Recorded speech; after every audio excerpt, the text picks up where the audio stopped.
Hani Yousuf, Anila Baig, and Yasmin Alibhai-Brown. What they're going to talk about themselves. Yeah, you can all hear me now, yeah. Let me start again, so welcome. I'm Arifa Akbar, I'm a British journalist. On my left is Hani Yousuf, and then we have Anila Baig and Yasmin Alibhai-Brown.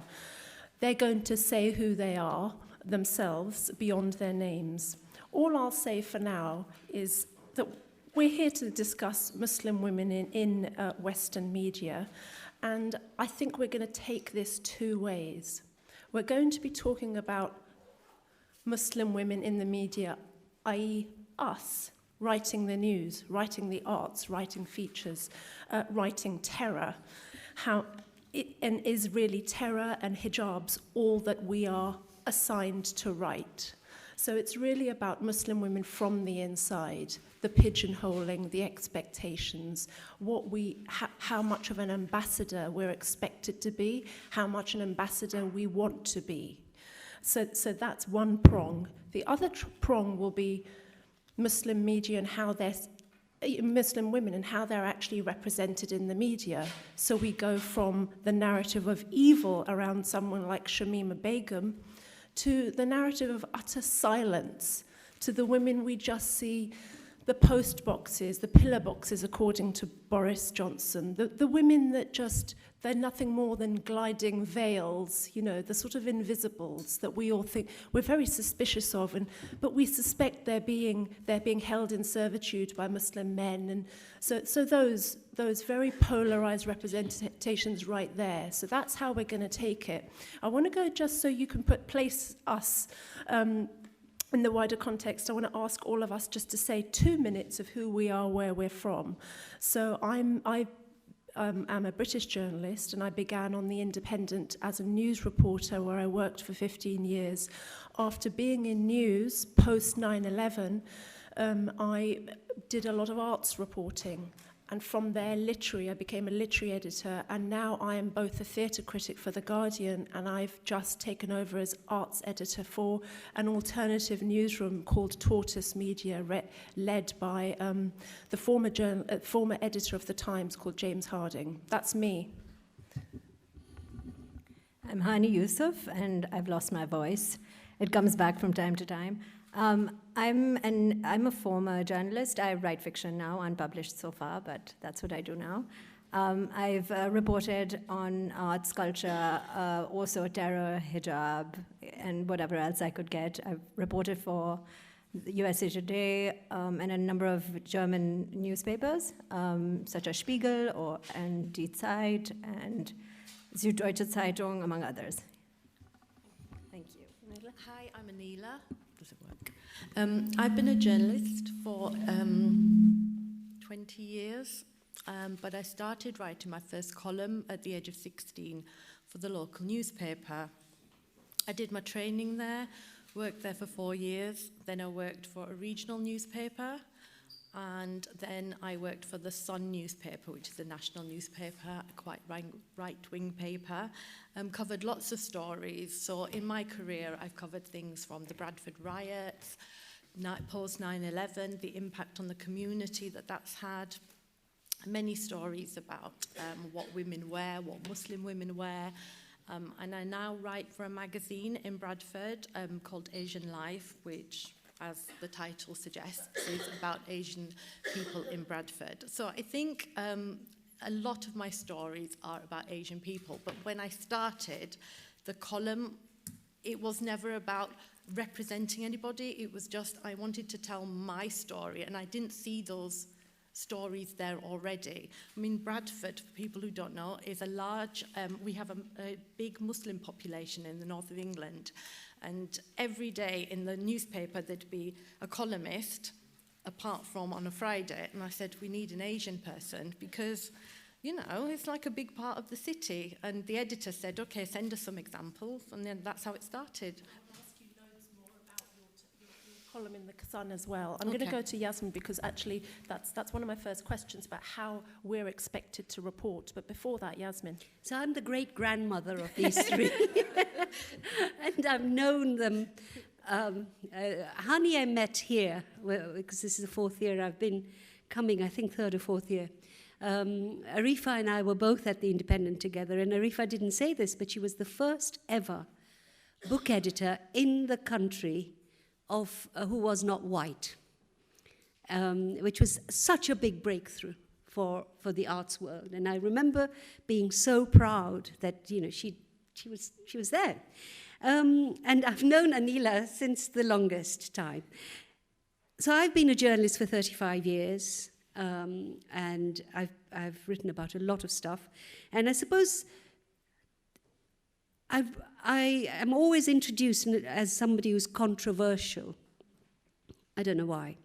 But the fact remains that I seem to make people angry. So one week Muslims want to kill me, the other week racists want to kill me. So I think I must be doing something right. Because if everybody, all sides want to kill you, then you're kind of being quite a good journalist and columnist.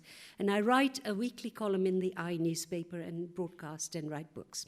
And so while we're with you, I want to start off with you, actually. And this is a question for all of us.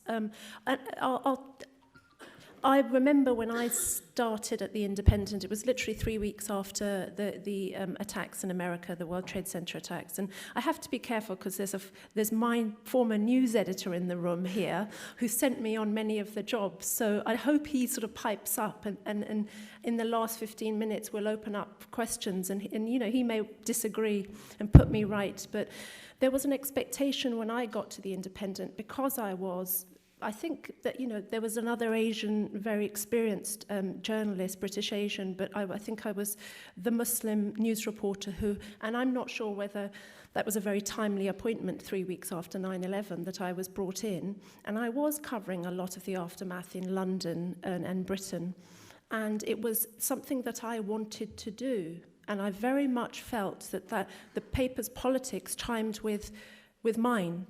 There was never a conflict. I remember friends of mine who were Muslim journalists at the Daily Mail had to put on hijabs, men, to infiltrate mosques, and it was just a sorry affair that you were almost appropriating your own religion and identity. And Yasmin, whatever, all the things, you know, I joined the Independent and you were already there and you were amongst all my peers, you know, you were a really revered figure and an outspoken one, and one who wasn't afraid to enter the territory of identity, race, and Islam as well, faith. Not always with the predictable views, not always in defense of the veil, not always in defense of, in a defensive sort of muscle, sort of supporting everything that Muslims were doing in Britain and abroad.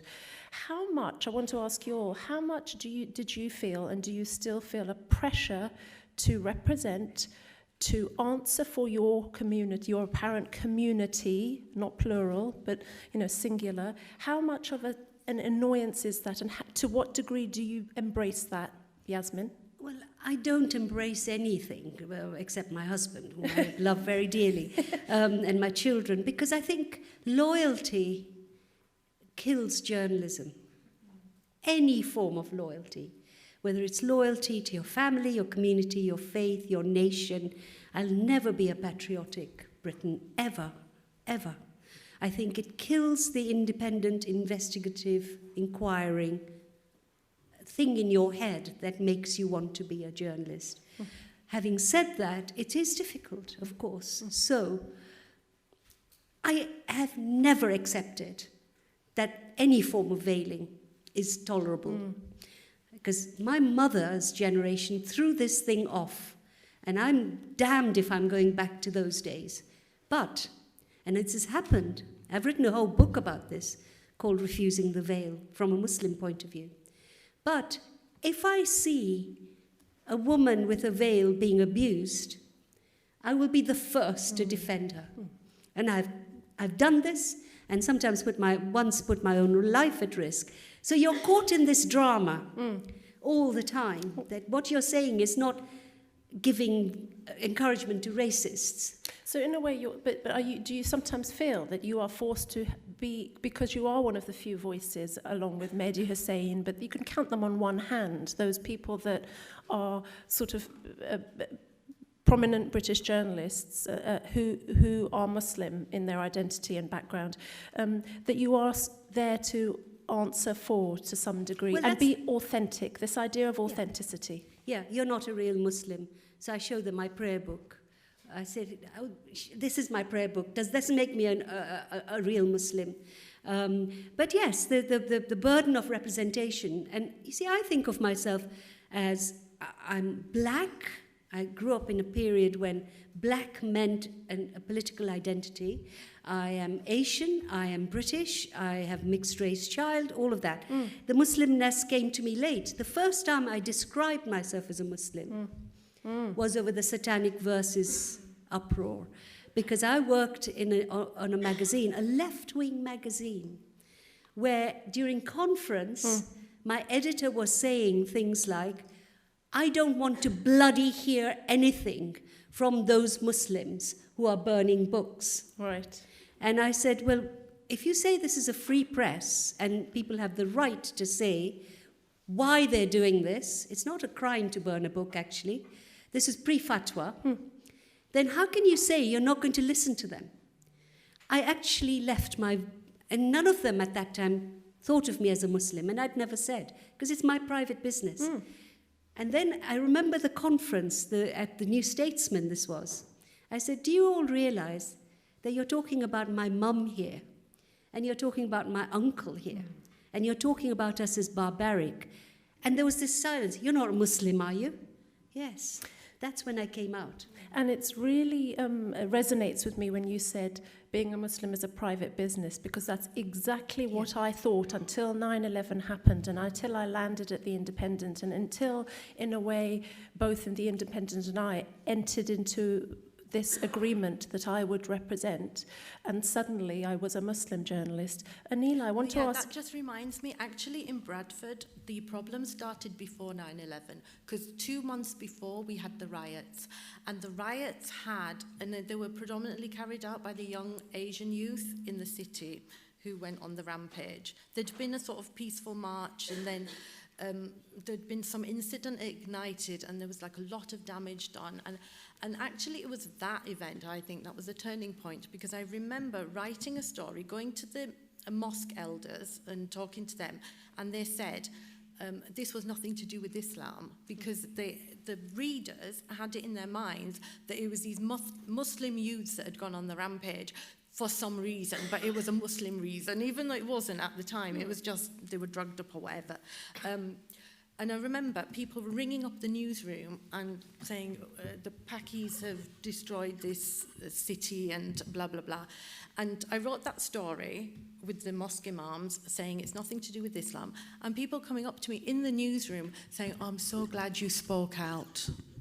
I'm so glad you spoke out. Like, so they were waiting for somebody to say, this isn't how we normally are, or this isn't anything to do with us. And then obviously 9/11 just compounded that so much more. And it was always like, oh, but nobody's condemning it. Nobody's condemning it. And the people, we had comments from all the mosques, from people in the street saying this is totally unacceptable, it's abhorrent, you take one life, it's like taking the life of all of mankind. It's such a big sin in Islam.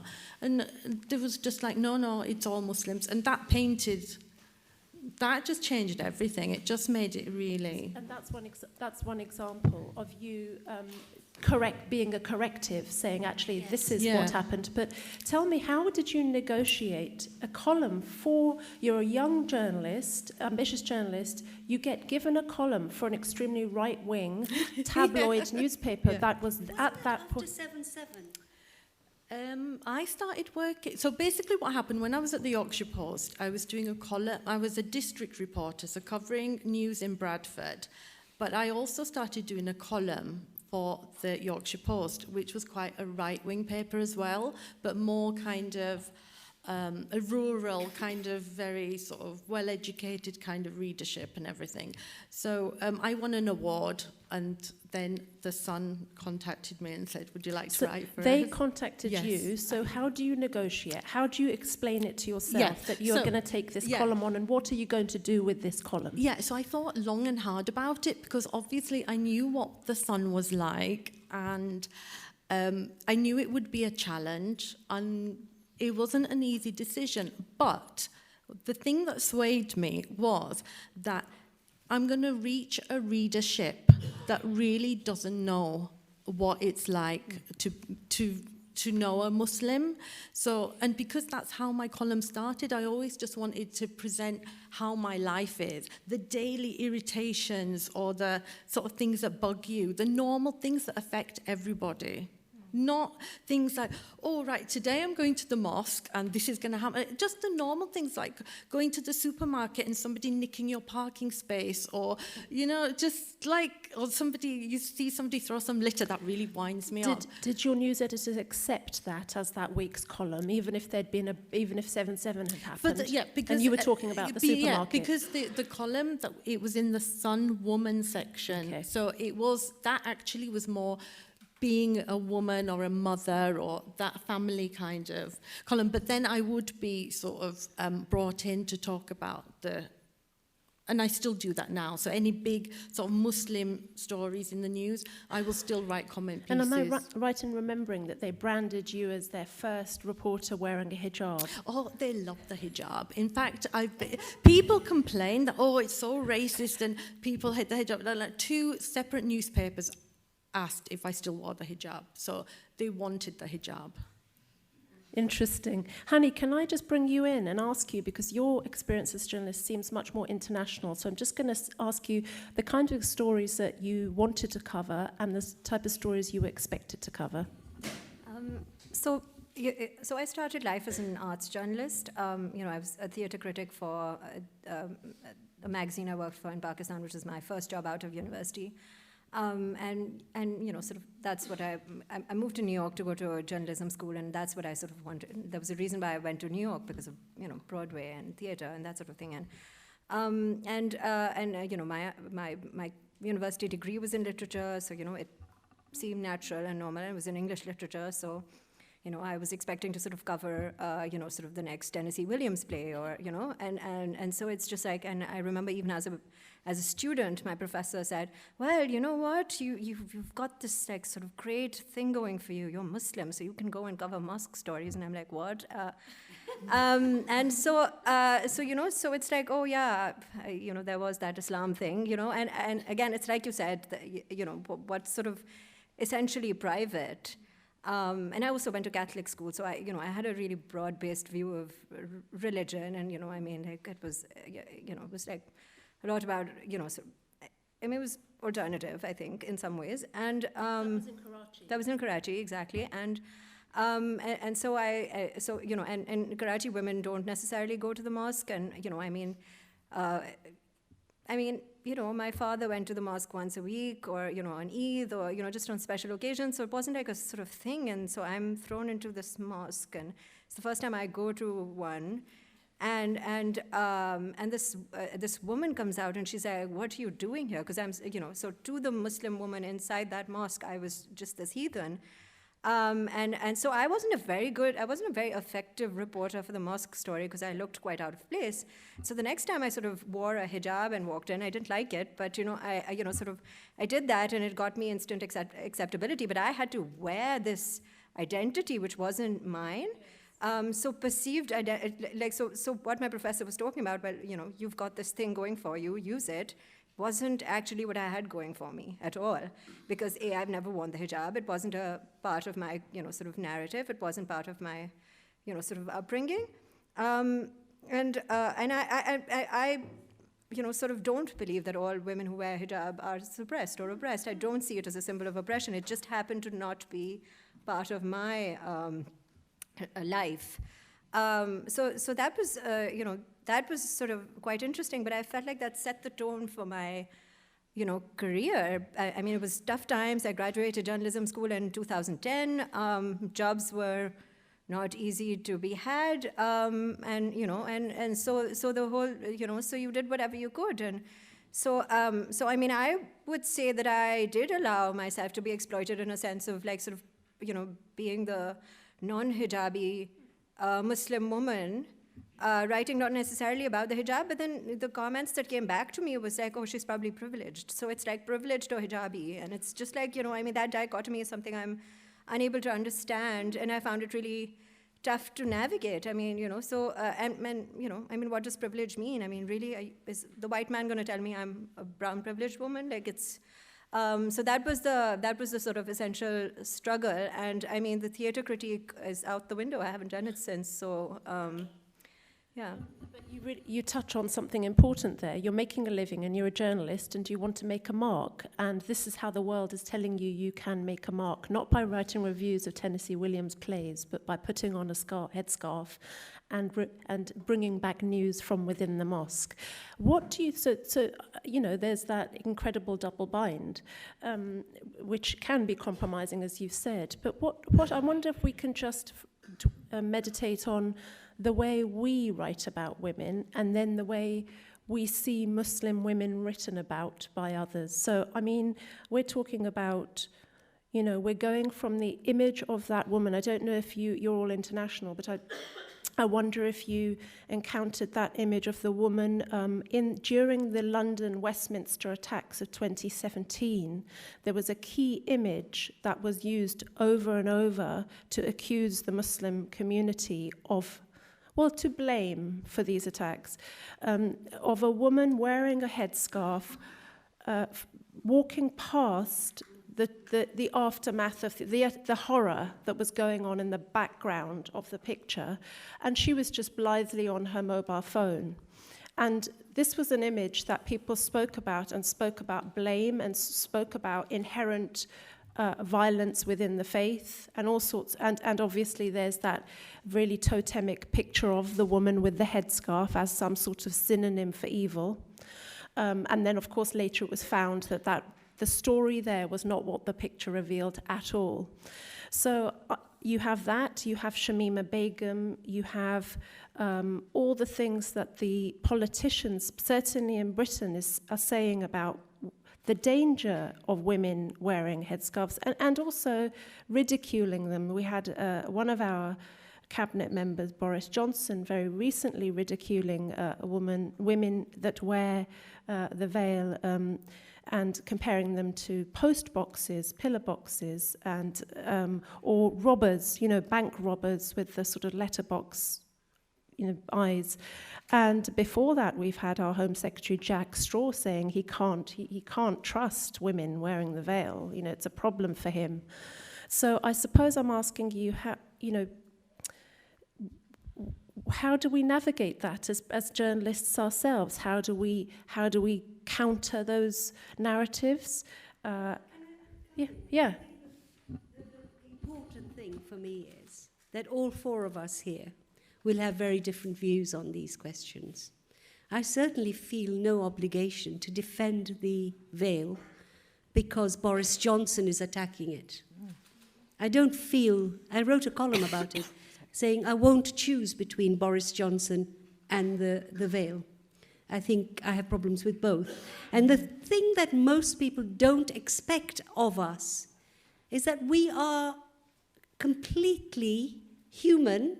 We have different views, different life histories.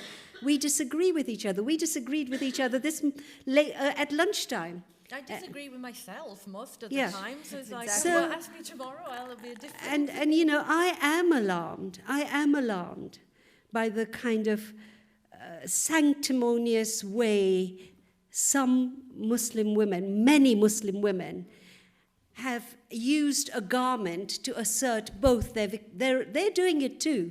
They're asserting it to exert this idea of we are victims and we are being blamed. And of course the truth is they are being victimized and they are being blamed. But it's a game that both sides are playing here. So my brain cannot accept this. I have to be free to say, I'm not going to follow you and defend you. But at the same time, I have a view which is not about being a Muslim. It's about being human. No, I absolutely agree with Yasmin. I don't think any of us, just because we happen to belong to a certain ethnicity or a certain religious group, have to defend someone whose views we don't necessarily agree with. But my problem is that whether, whatever our perceptions of ourselves are, it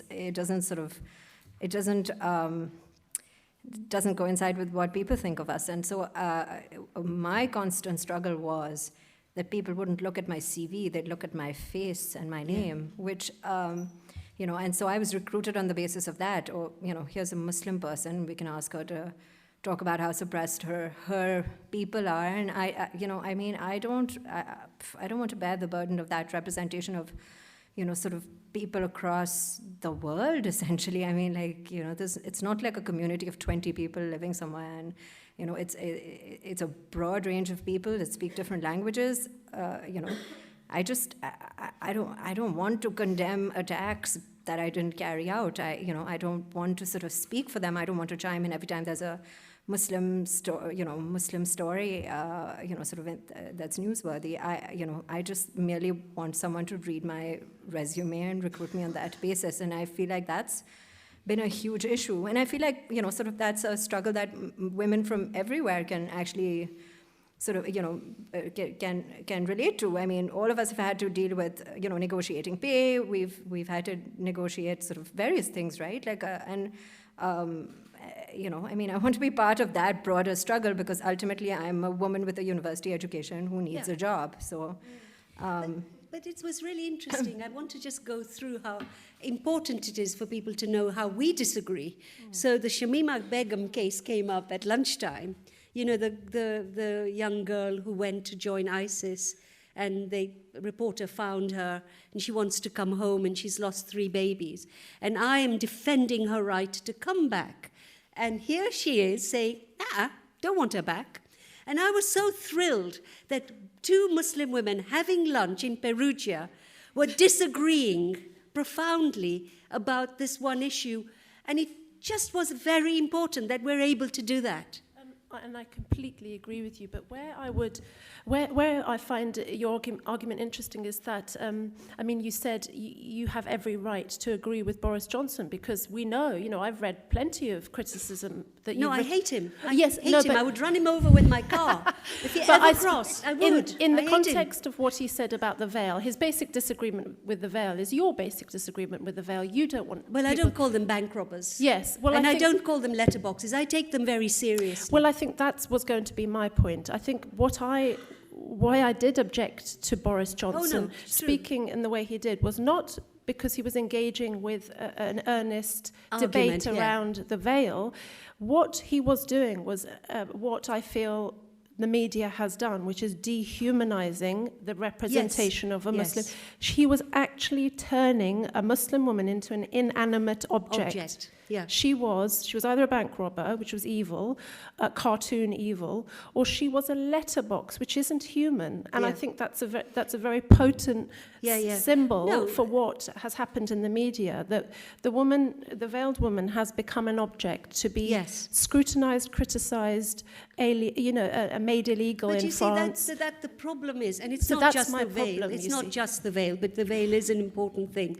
The meaning of the veil in the book that I wrote about the veil, I went back to the sources, back to the Quran, back to what the early, the granddaughter of the first inheritor of the Prophet's role, Abu Bakr, who was the original leader of the Sunnis, his granddaughter said, back then, I am not going to veil myself. God gave me this beauty, why should I hide it? And so that was an extraordinary revelation, that there were rebellious women then. Right. And I'm just going to sort of add to that and talk about how I, as a non-veiled woman, have felt objectified equally. We are all inanimate objects, whether we're veiled or otherwise. So I feel like there is this sort of exoticization of the non-veiled Muslim woman too, and I find that in the media as well, and in society, and I feel like sort of that feeds off and into each other, the media and society, and that's something I have a problem with. Like I felt like sort of reporting for German papers, which is also obviously a sort of particular situation, but I felt constantly like, oh, look at that, like, you know, look at her photograph, like, look at this non-veiled Muslim woman, like, you look at that, what that looks like. And so, you know, so I felt constantly kind of struggling with that as well. Who was asked? Who was criticizing that? Was it the Muslim community? Was it the Western audience? No, that's how I felt I was treated by my editors. Like that is the objectification, or the sort of the you know, sort of to use this tool that we had in Germany. And you know, I mean, I just, you know, I needed to make a living, and you know, this tool that we have in Germany, this Muslim woman who writes about, you know, lots of stuff. You know, let's use her. Let's put her. I mean, like, I remember this one time where one of the first few, you know, pieces, one of my first few essays that was done, and this photographer came down, and I was a, you know, really young journalist of 25, and this photographer comes down, and they're like, we want to photograph you, and I said, why? And they're like, we need to put your photo next to your essay, and I said, I've read through the newspaper and I've never seen a photograph of any journalist next to their essay. Why me? So, I mean, there was this kind of exceptionalized treatment for me, and this objectification of who I was as a woman without a veil, as a Muslim woman without a veil. So how do we resist, on a personal level, how do we resist this type of dehumanizing or categorizing or pigeonholing? How do we resist as individuals, for a start? I think you constantly surprise people. Sorry. Yeah, You do. No, I was just going to say, going back to perception, actually, because I did a story about two Muslim sisters who opened a veil shop in Bradford. And I wrote the story for the Yorkshire Post, and I was thinking, this is quite good. It's like showing entrepreneurship, and, you know, it's business, they're regenerating the area. And all the comments under the story were Muslim women running towards their oppression, lol. Like, this is, like, they saw a completely different angle that I had seen, so... The thing is to surprise people, because I am a very... you know, I will be as, I will often criticize what's going on in my various communities. And I think the Saudiization of Islam, which is one of the most depressing things that has happened in my lifetime. But I am a believer, and I am a Muslim. I am not like one of those ex-Muslims who revels in coming out to the media saying, oh, I was part of this oppressive, the Ayn Ali Hersey. What really confuses Westerners is, Richard Dawkins is always on about this. How can you, an intelligent woman, still follow that evil religion? Richard, I'm a Muslim. Want to see my prayer book? You know, and that's the thing that I think is really interesting, that you completely overturn people's assumptions. You're saying I can criticize, but I am one of them. Yeah. Because I think we should challenge the things that we see in our community that are wrong. We have to, because. But then the problem is, because then other people think, oh, if we talk about it, that opens the floodgates for the right wing to say, oh, that's really bad. That's not how I see it. How I see it is that we should be honest and talk about the things that are uncomfortable to talk about, to show that we are self-reflective and to show that we are bothered about these things. There's been so many negative stories, and I've talked about them and you talk about them, and people will say, oh, you shouldn't talk about that, you shouldn't say that. And, well, why not? Why not? Because I don't want somebody else to talk about it in a worse way or in a racist way. I want to show that these are issues that we deal with, that we don't like, and that we should be addressing. And it doesn't make us not Muslims or traitors or, you know, whatever they say that we are. But we're not. We care. We care about our community. I still live in Bradford. It's, you know, it's my home, and it's like equally, I love it and hate it in equal measure, because there's so much in there that annoys me, but at the end of the day, the love and the warmth, I was getting a bit soppy there, but it is my home, and I want the best for it. I want to celebrate all the good that is in there. And these bad eggs or bad apples or whatever they are, you know, they don't speak for us. They should not be hogging the limelight. They should not be grabbing the news headlines. They are not the majority. So if I can speak out and say, we don't agree with them, then I will. And in my own way, I think that's worth doing. So I think that this conversation that we're having here is part of the resistance. And I think if one editor sort of assigns a young 25-year-old woman to cover theatre as opposed to the hijab, I think that's pretty good. It's a good point to start with. Or you, I mean, the fact that you're quite irritatingly insisting on being a literary critic as opposed to the you know, sort of writing the Muslim story, I think that is resistance. And now I'd like to ask you, how do you feel about, like, what was your relationship with sort of with sort of continuing with the career that you chose as opposed to sort of being pigeonholed? Like, how did you feel about? So I think I mentioned at the beginning that the sort of pigeonholing, if we want to call it that, was something I embraced. When I went into the Independent and 9/11, this terror attack had just gone off, and it was huge, and it suddenly meant that I was being a public Muslim. And I'd never been public. My faith had been very much at the background of my life and identity, and suddenly it wasn't. And I liked it. I didn't feel pigeonholed. I felt it was an extremely important stories to tell about British Muslims, what they're experiencing, British women. I embraced all of it. I felt it was incredibly important, and I felt it was the story to tell.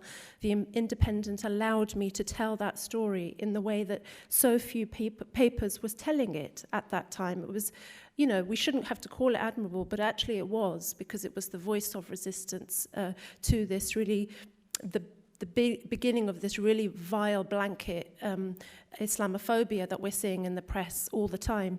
So at that point, for the next year or two, I absolutely loved, if you want to call it pigeonholing, whatever you want to call it, I loved doing the job that I was doing.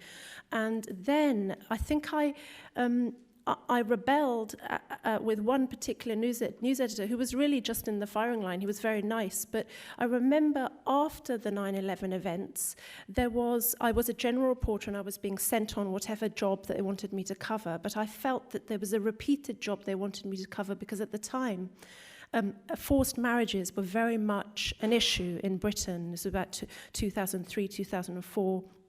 Home Office was scrutinising them. Everybody was talking about these forced marriages and how they obviously mustn't happen in Britain and how to tackle that sort of issue. And I remember on my fourth forced marriage story, I just said, "Why me?" And that news editor felt sort of defensive, but he never asked me again. And actually, that's what it took. Maybe this was an exceptionally sensitive news desk, but that's sort of what it took for me, for everyone to remember that I was a news reporter rather than, you know, the Muslim news reporter. So I think I got away lucky, and actually I got away very lightly. And then I was given the arts brief, because I have a bit of an arts background. And what the arts brief allowed me to do was to do the thing that I love and be free of the identity politics of being a Muslim journalist. I could imbue the arts agenda with a wider sense of diversity, which is what the arts needs to be. It needs to be diverse. It needs to look across the representation of Muslim women I've seen in theatre in the UK. It's really interesting.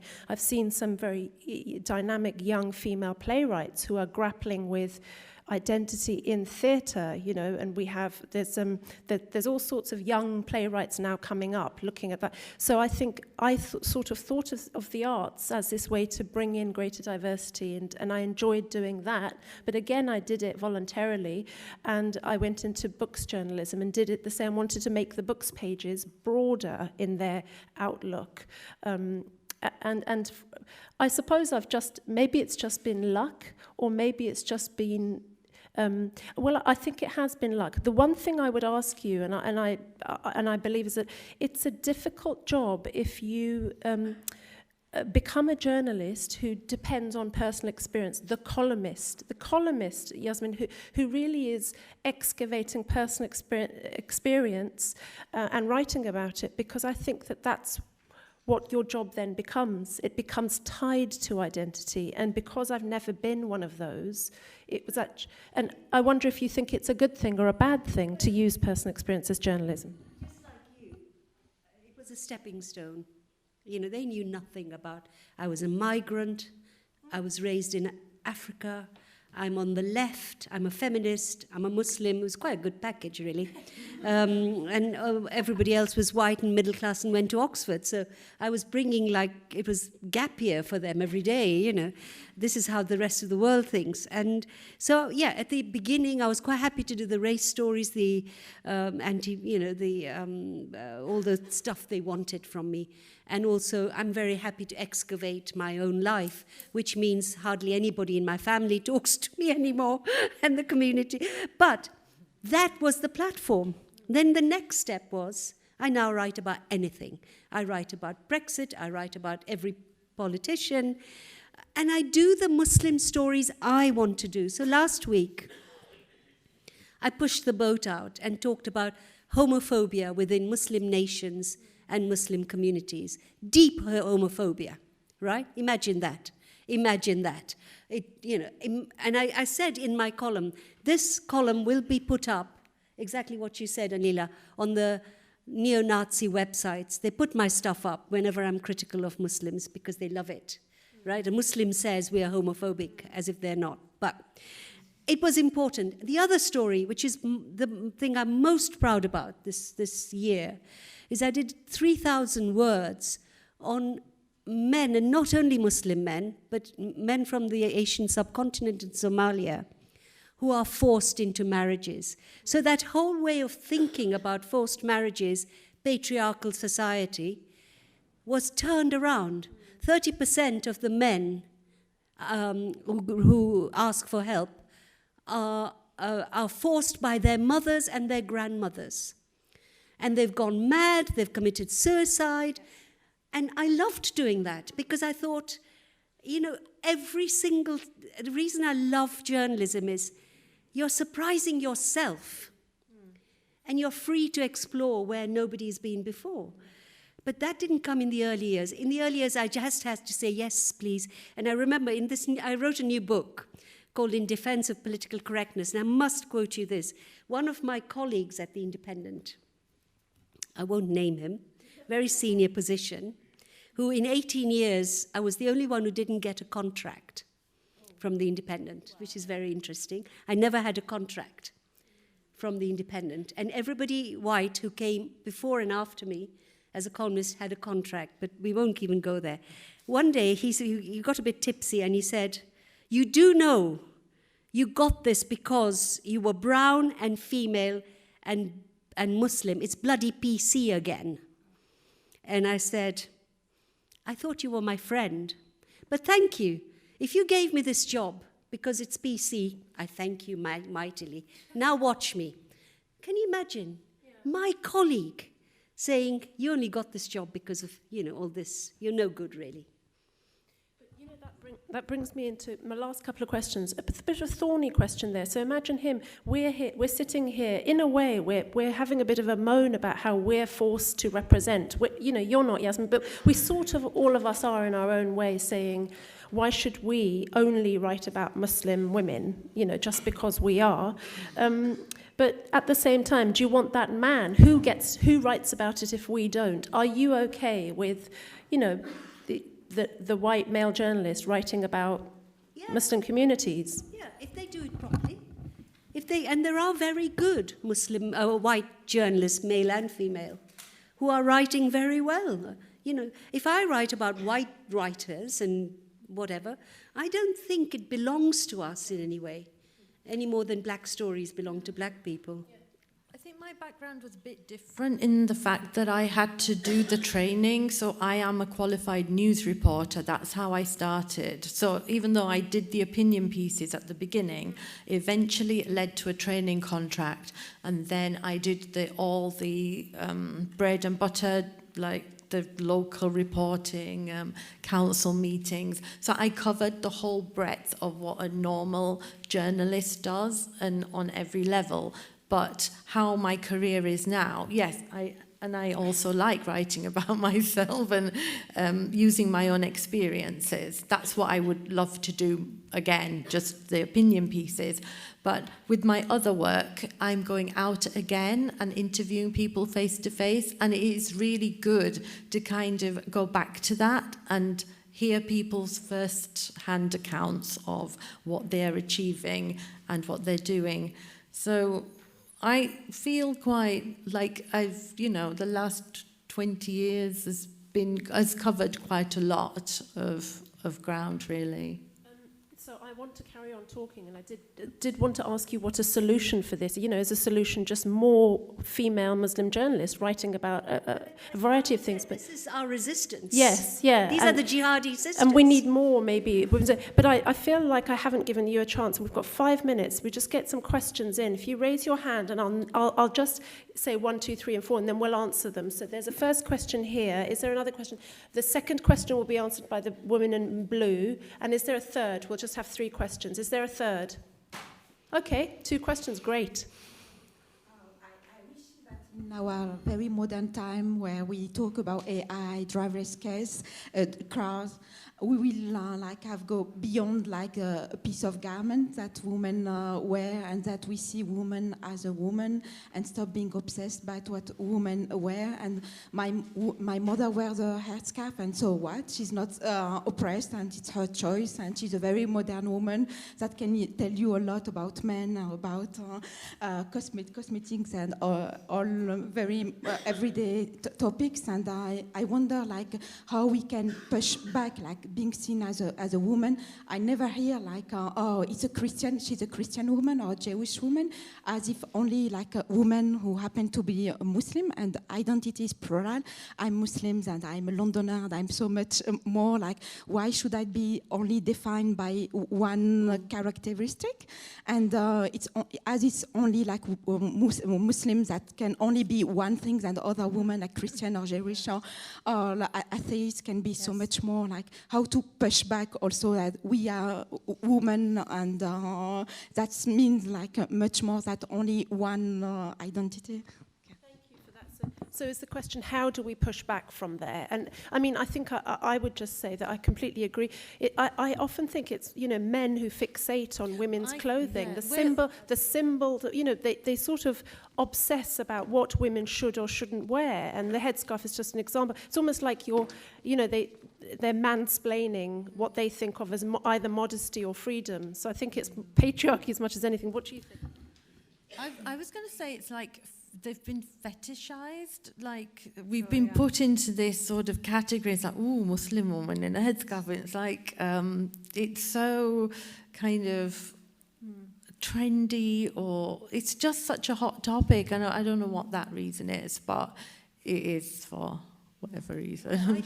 I have very strong views that this isn't a neutral garment, and we have no research at all on how many women actually choose this garment. And in London, in Shepherd's Bush Market, you can now buy a hijab for a 6-month-old baby girl. So we have to address this issue. It isn't just a simple issue of why are they picking on us. There is symbolism, there are meanings, and it's not just being perpetrated by men, but by women too. Yes. And so it's an important discussion, but I agree with you, we're much more than just Muslim. We are so many things, and I completely agree with you on that. Okay, great. Can we have the second question? Just because we've got about 3 minutes. Oh, hello. I'm Alicia from Taiwan. I'm also a freelance journalist, which I really appreciate. It's a really rich discussion. My question is, I was wondering, how non-Western media portray Muslim women, and as what we discussed before, the intersectionality is so important, and how to diverse individually. And how do you think that if you see any different issues, how non-Western media portrayed Muslim women, and then how do you try to reverse the image of that? Yeah. So that's an interesting question, because many of us are only writing for Western media, immersed in it. Does anybody here get to see the non-Western media and have a view on women and how they appear in that media?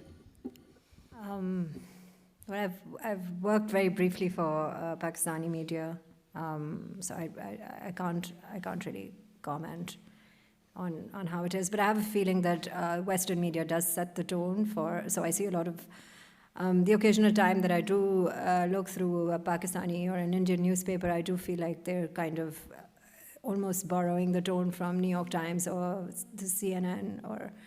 So I feel that I think it's reflective of Western media. I think there's been a change in Britain over the last 15, 20 years. So we have a wonderful politician called Saida Warsi, who is a conservative. Her politics are not my politics. But she's been so effective in the public space, and she's of Pakistani origin. And she, and we have now 6 or 7 MPs, female MPs of Muslim origin, which changes a lot. Once they're in that position in Parliament, you begin to get a different narrative. And that's good. And they're all very different as women. I love that as an upbeat way to end. So we haven't really got to the bottom of anything, but I feel we've touched on a lot of really interesting ideas. And thank you all for listening and asking good questions. Thank you most of all to Hani, Anila, and Yasmin. Thanks, everyone. Okay.